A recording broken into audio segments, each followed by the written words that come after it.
তোফাজ্জলকে নিয়ে শেষ বিদায়ের কবিতা। এই সেই ভাইরাল কবি আজিজুর রহমান আজাদ তোফাজ্জলকে নিয়ে এত সুন্দর করে কবিতা আবৃত্তি করেছেন এই সেই ভাইরাল কবি আজিজুর রহমান আজাদ।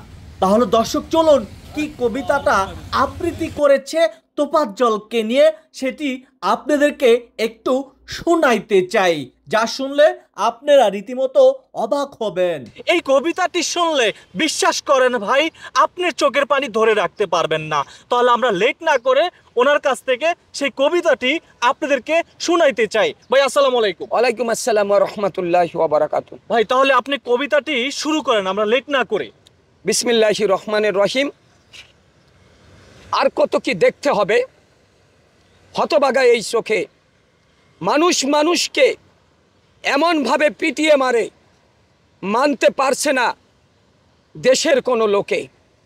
বলছি আমি তাহার কথা, তোফাজ্জল তার নাম।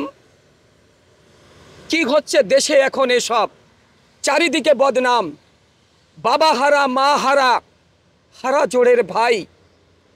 কিভাবে জানাবো ধিক্কার ওদের, ভাষা জানা আমার নাই। সুনামধন্য ইউনিভার্সিটি ঢাকা বলে কথা, তোফাজ্জলকে মারলে যারা, মনে লাগেনি তোমাদের এতটুকু ব্যথা? তোমরা সকলে জ্ঞানী গুণী, ধরবে দেশের হাল। তোমাদের এই অপরাধ এই জাতি আর দেখবে কতকাল। জানি তোমাদের বিচার হবে, পড়বে তোমরা ধরা। কে দেখবে সেই বিচার তোফাজ্জলের? তোফাজ্জল সে তো মরা। দিলে দিলে চোর অপবাদ, মেরেও করলে শেষ। এই কি তোমাদের স্বাধীনতা?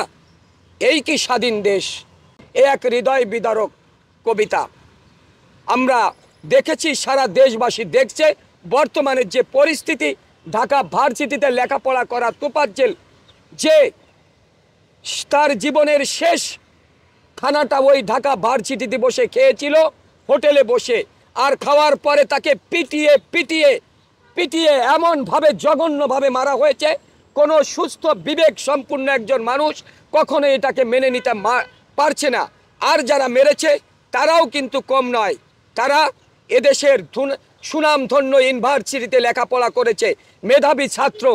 কিন্তু আমি প্রশ্ন তাদের কাছে করতে চাই, বাবা আপনারা যারা লেখাপড়া করছেন এই ইউনিভার্সিটিতে, আপনি কি জানেন আপনার বাবা মা কত স্বপ্ন নিয়ে আপনাকে ইউনিভার্সিটিতে এনেছে?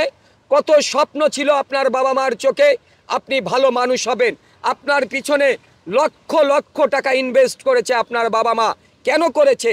আপনি একজন ভালো মানুষ হবেন, আপনি একজন দেশের ভালো কিছু করবেন, দেশ আপনার কাছ থেকে ভালো কিছু পাবে। কিন্তু যখনই আপনার লেখাপড়া শেষ হয়ে যাবে, আপনি দেশের হাল ধরবেন, ঠিক সেই সময় এমন অপরাধের সাথে আপনি জড়িয়ে গিয়েছেন। আপনার জীবনের এখন পরিণাম কি হবে সেটা একমাত্র আল্লাহ পাকই ভালো জানেন, আর বিচার ব্যবস্থায় কি হবে সেটা আপনারা জানেন। কিন্তু আমি আমার এই বয়সে দেখেছি, যে যত বড় অপরাধ করুক না কেন, কয়েকদিনের জন্য গা ঢাকা দিয়ে হয়তো বাঁচতে পারে, কয়েকদিনের জন্য। আইনের হাতে অবশ্যই অবশ্যই অবশ্যই তাকে একদিন ধরা পড়তে হয়, কারণ পাপে ছাড়ে না বাপেরে। পাপ যখন পরিপূর্ণ হয়ে যায় তখন তাকে আইন অবশ্যই খুঁজে বাইর করে সর্বোচ্চ শাস্তির ব্যবস্থা করতে পারে। কিন্তু আপনার যে স্বপ্ন, আপনার বাবা মার স্বপ্ন, আপনি তো মুহূর্তের ভিতর ধুলে মিশিয়ে দিয়েছেন। আপনারই শুনেছি, আমি দেখেছি আপনি আবেগে নাকি এই কাজটা করেছেন। আরে আবেগে কি মানুষ এমনভাবে একজন মানুষকে পিটিয়ে মারতে পারে? এটা কেমন আবেগ? এই জাতির কাছে আমার প্রশ্ন, এটা কেমন ধরনের আবেগ?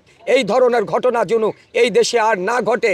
আমরা আর দেখতে চাই না, আর কোনো তোফাজ্জলকে এভাবে হারাতে চাই না। এটাই হোক আমাদের সকলের কামনা, এটাই হোক দেশবাসীর কামনা। প্রিয় বন্ধুরা,